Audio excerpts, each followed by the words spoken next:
Welcome to the weekly Bitcoin.com news show. My name is Corbin Fraser. Today's Friday, March 12th, 2021.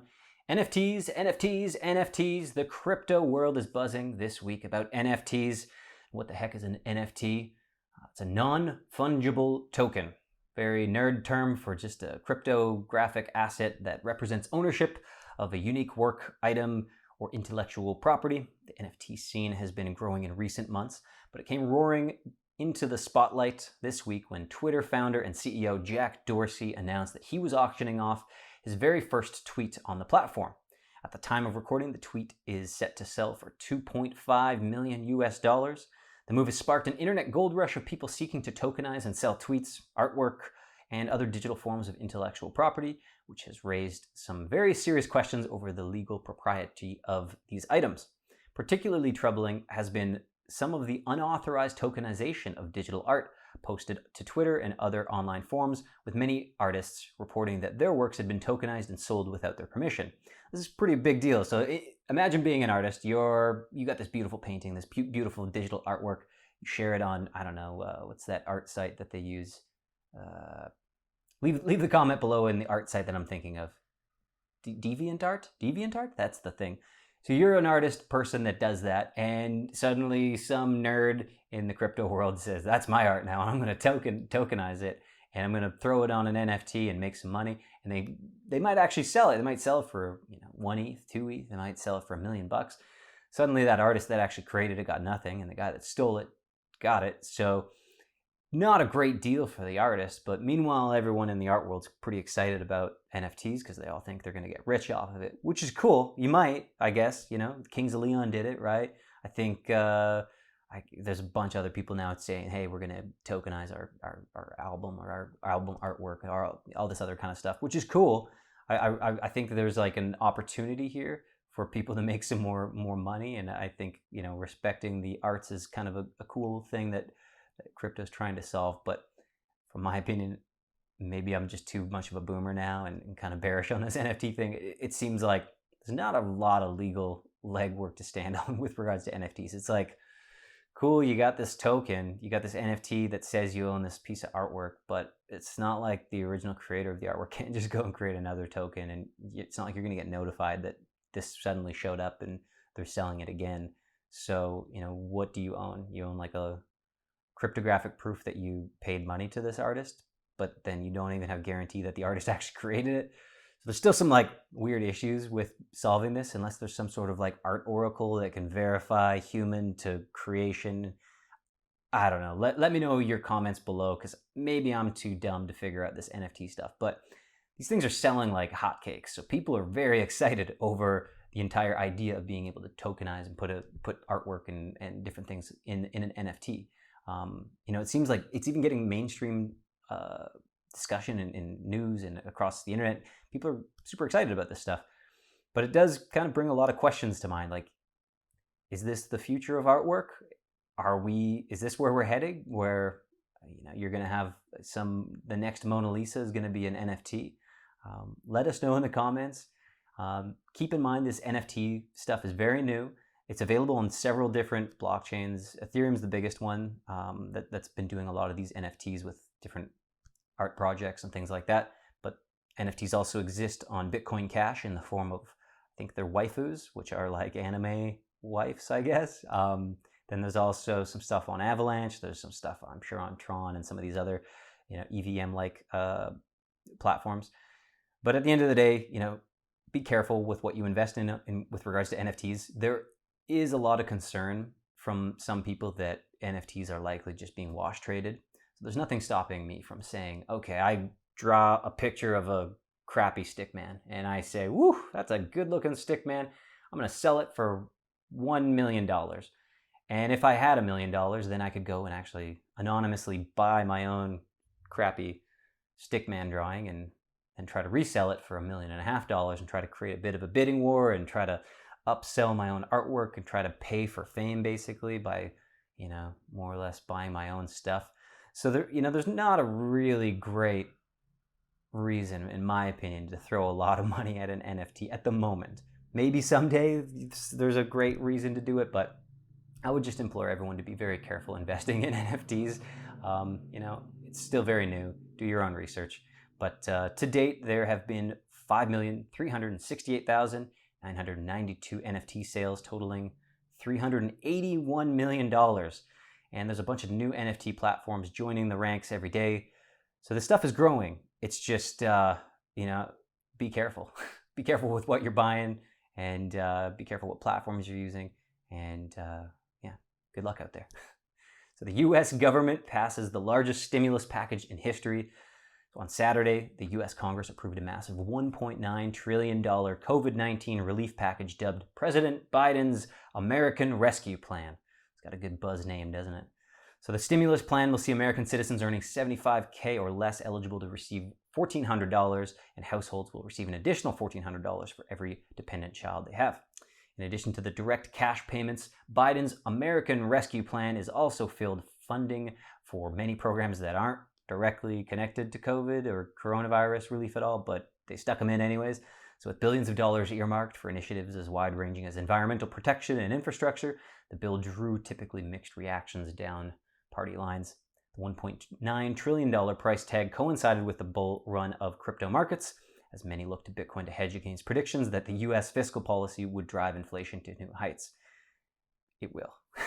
At the time of recording, Bitcoin is trading near its all-time high of $60,000, which everyone is very excited about. And as world governments ramp up spending to combat the economic fallout from the pandemic, institutions and individuals alike are looking to Bitcoin as a reliable store of value. And if you are one of those people that are looking at Bitcoin as a reliable store of value, or any other cryptocurrency as a store of value, please make sure that you're properly reporting your assets, because the Internal Revenue Service, IRS, has launched a task force targeting unreported crypto income. So Damon Rowe, Executive Director at the IRS Office of Fraud Enforcement, unveiled Operation Hidden Treasure last week during a presentation on combating fraud. Now I'm just going to jump in and kind of mention that this is not a great news story, but it's proof that the IRS sees your cryptocurrency as treasure. They see it as valuable, so you got that going for you. Now, the IRS criminal investigation veteran explained that the office has put together a dedicated team of investigators specially trained to track cryptocurrency transactions. The task force will be looking for tax evasion signatures, which include the use of shell corporations and structured transactions where funds are sent in increments under the $10,000 threshold to avoid detection. The operation is part of a Biden administration's larger initiative at regulating the crypto space, so we'll be watching this story very closely for further developments. Now, of course, I can't say you should hide cryptocurrency from the IRS. You should always obey your local laws. That's just the good citizen thing to do. But I should mention that there are many people in the space that do a lot of research and development on providing individuals more privacy for their cryptocurrency holdings. So there's protocols out there and cryptocurrencies out there that make that process of finding things a little bit harder.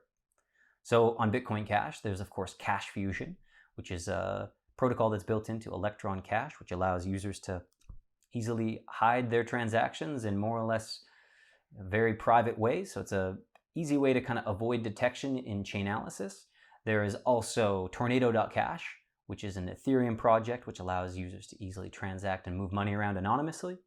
And then, of course, there is also Monero, which is a privacy-centric coin which uses ring signatures to basically make it more or less impossible to track these things down. The cryptographic way that these things are built make Chainalysis almost or definitely impossible. Of course, you should always do your own research on any of these different protocols and use them to your own, use your own judgment whether you actually want to use them.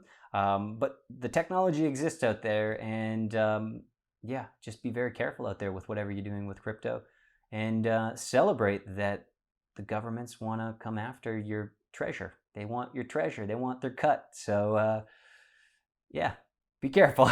That's all I can say there. And lastly, critics claim Tesla should sell its Bitcoin position. Elon Musk has inserted himself in crypto-related headlines quite a bit in recent months, but critics are wary of Tesla CEO's moves. When Musk announced that Tesla had a $1.5 billion position in Bitcoin back in February, the price of BTC shot up immediately. And though this position has netted substantial profit for the car manufacturer, shareholders voiced mixed opinions on the investment. Since the company announced its stake, shares have dropped by nearly 30% in spite of the profits generated by the bull market. Though it's difficult to make the argument that the share price is directly correlated to the BTC position, some analysts and shareholders are lobbying for Tesla to ditch Bitcoin and initiate a share buyback program. As more companies begin to invest in Bitcoin, firms like JP Morgan have created specialized investment products which track firms with Bitcoin exposure. One thing's for sure though, the era of institutional Bitcoin investment is upon us, and it doesn't look like this trend is slowing down. And I think that kind of brings me to this next point. We talk a lot about, the exposure of, these different companies grabbing onto some Bitcoin and saying, yep, we're in the game and you can invest in us. We talk a little bit about, the price and all this other stuff. But at the end of the day, sending Bitcoin and Bitcoin Cash is kind of like the whole reason for this. This stuff is supposed to be used as, whether it's money or a store of value or both. The whole idea is that you should be able to move it around quite freely. And what we've done at Bitcoin.com is created a great feature. We've announced this before, but if you haven't used it, go give it a try. Send crypto to your friends and family from WhatsApp, Instagram, Messenger, AirDrop, SMS, email, anything. You don't have to know or ask for their cryptocurrency address, and they don't even have to have a cryptocurrency app installed yet. Just the link that you share with them. You can now send anyone their first crypto. To be able to send Bitcoin Cash to anyone in the world without permission, and all you need to do is use your chat app. So whether you're using Facebook Messenger, whether you're using WhatsApp, whether you're using Telegram, Signal, any of these other chat apps that people, SMS, email, you name it, anything where you can dump a link into, you can basically tell your friends, your buddies, your family members, or just random people on the internet to say, hey, tap this link and you'll get $1 or $2 worth of Bitcoin Cash. So it's an easy way to onboard friends and family. I'd highly recommend giving it a go. What we're going to do at Bitcoin.com today, if you leave a comment below, then some of our marketing team will be scouring the comments for the best comments and leaving little tips using the shareable link. Now go give this little feature a try. If you earn some money from our marketing team who's going to drop some of this link, drop some of these links below, then do your best to actually go share some of it. Go spread it around. Find a Reddit community, find a Twitter user that you follow, send it to a friend or a family member who's expressed some interest in cryptocurrency, and show them how easy Bitcoin and Bitcoin Cash have ultimately become with the Bitcoin.com wallet. So this feature is only available on Bitcoin Cash at the moment, and this because it actually uses 2 transactions, creates the transaction that puts it into this sweepable format, and then the user that taps the link actually claims it. Now the cool thing is, if that person you send the link to ignores your message, if they, just are telling you, I'm not interested in crypto, too dangerous for me, I think I'll take a pass, you can always tap that link, claim it back. You can also tap the reclaim button right inside the app, which allows you to sweep it back directly to your wallet. So it's an easy way to move money around. It's an easy way to onboard new people and show them how easy it is. So go give it a go, and I think you'll very much enjoy it. So that's it for today. Leave a like, leave a comment, hit the bell icon thing, and then you'll be set to hear from us more. We'll see you guys next week. Thanks.